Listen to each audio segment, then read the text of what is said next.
जय जगन्नाथ। श्री श्री जगन्नाथ महाप्रभुंकर आज श्रीमंदिर रे गोटे विशेष नीति अनुष्ठित हम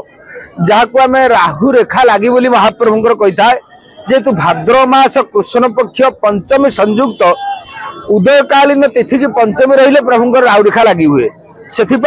विशेष नीति जहाँ अवकाश समय रे श्रीमंदिर जो माने अछंती बणिया से माने आसीतांती देउलकरण तड़ौकरण उपस्थित रही भंडार रु महाप्रभुंकर राहु रेखा आसे कारण ये राहु रेखाटी प्रभुंकर विशेष भाव में ज्येष्ठ पूर्णमी जो देवस्नान पूर्णमी रात्रे मैलमही थाए तेणु आज से बाहर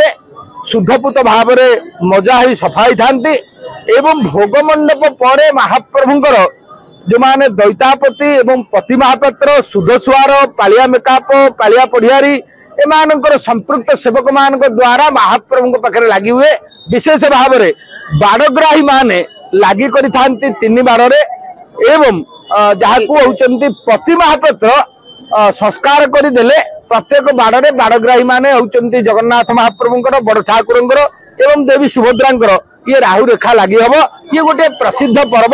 से श्रीमंदिर मध्य गुप्त नीति होइथिबारु जहाँकि बंद थाए विशेष भाव में आनुमानिक 3-4 घंटा व्यापी महाप्रभुंकर दर्शन बंद थाए एवं राहु रेखा पर प्रभु को दर्शन कले गोटे अपूर्व दर्शन हुए महाप्रभु कृपा करते विश्वास